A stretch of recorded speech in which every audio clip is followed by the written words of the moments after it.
Hello, Tony Walker here, and gonna make a quick little computer tutorial for you. Uh, gonna use a few things that I knew you could do, but just never had really thought about putting a couple of things together. And the idea to fix a little dilemma that I came across. Now, what is that dilemma? Well, I'm gonna attempt making a little one-page devotional monthly newsletter type thing. I suppose if anybody else would like it, I could work on that, but primarily just make this once a month, make a few copies, leave it here at church and in the box outside my door, and see if a few people pick it up. If they do, maybe that's a sign I should proceed further. Maybe if I make 25 copies this month, and at the end of August there's still 25 copies left, then perhaps that's a sign as well.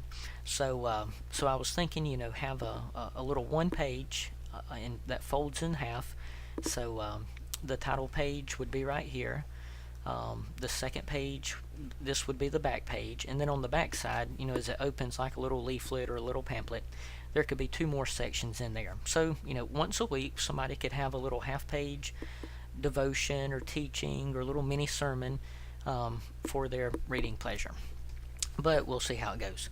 Now, as I was typing out my first little page, one little thing that I came across is, sometimes in the Bible, I'm not a Hebrew scholar, can't even read Hebrew, but I do know a little bit behind it, but not enough to explain it. Somebody else could maybe put in the comments or something, because I know you probably know what I'm trying to say. But sometimes you see a word in the Bible that looks like this, and it's talking about perhaps Abraham being called Lord or something like that. Sometimes you see a word that looks like that, and then sometimes sometimes you see a word that looks like that, Lord, in lowercase. I think that's Adonai, but I could be wrong. Again, I never was taught Hebrew. And then sometimes you see one that is in all caps, where is what we'd say Jehovah. But the only problem is when you type it on a computer, it looks like it's in all caps. It doesn't look like it's as it is printed in the Bible, where the ORD is in a smaller but still uppercase thing. Now, what's the solution? If I want to go in here, I'm making a little one-page sermonette on Psalm 115 verse 1 about the Lord receives the glory, not us.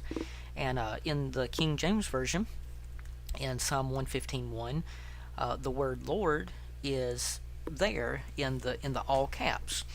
So how do I type that where it doesn't look funny? Well, I could type it and then go over here and lower the font, but then I'd have to do that for every single time, and that would become a headache.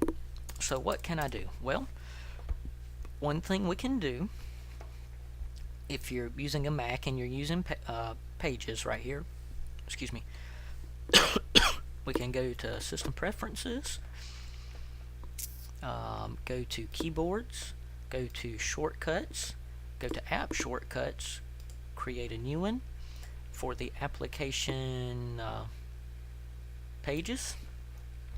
The menu title, type it exactly like this, capital S, small space, caps. The keyboard shortcut. Now you can put in whatever you want to right here.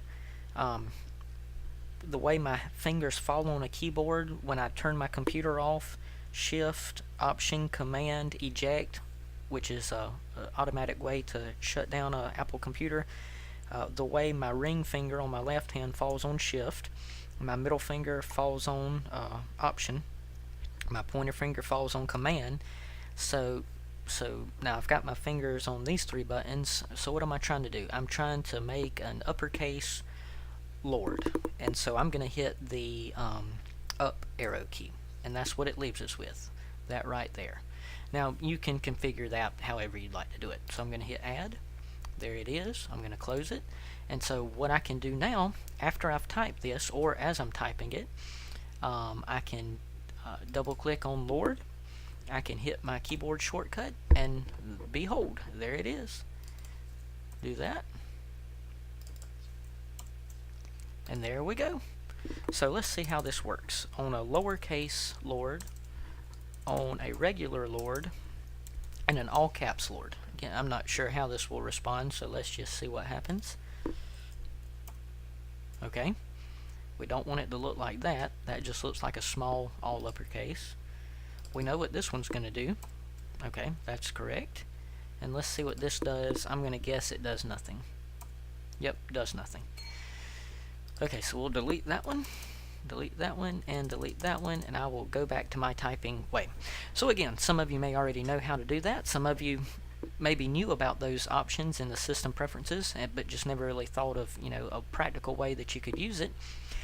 But if you find yourself ever typing or working on a verse, or maybe you're going to print something out, a lot of times in Bible software it will display this correctly, but when you copy the verse and you paste it into a word processor, it doesn't, I don't know the technical stuff going on behind it, but it doesn't recognize that option, you know, in your Bible software. So what you can do is just type it out. If it's I believe Adonai, you could leave it like that, but if you got Jehovah, give it a double click, shift option command up, and there you go. Matches the King James Version in Psalm chapter 115 and verse 1. So that's probably a little bit different of a YouTube video as you're used to watching on my YouTube page. Usually it's about knives, flashlights, Bible reviews, things like that. But again, neat little trick that I thought was useful, and I thought that I'd share it with you. Perhaps somebody that may save you a little bit of time or headache, or it'll save you from, you know, typing things that look like that, which kind of stand out and doesn't match the way the Bible is printed either. So take care. Hope that that's a help, and we will talk with you later. When I finish this little one-page devotional, I may, you know, make a little video about it to, you know, see if anyone would be interested in anything I have to say. But we'll cross that bridge when we get there. Take care. We'll talk soon. Bye-bye.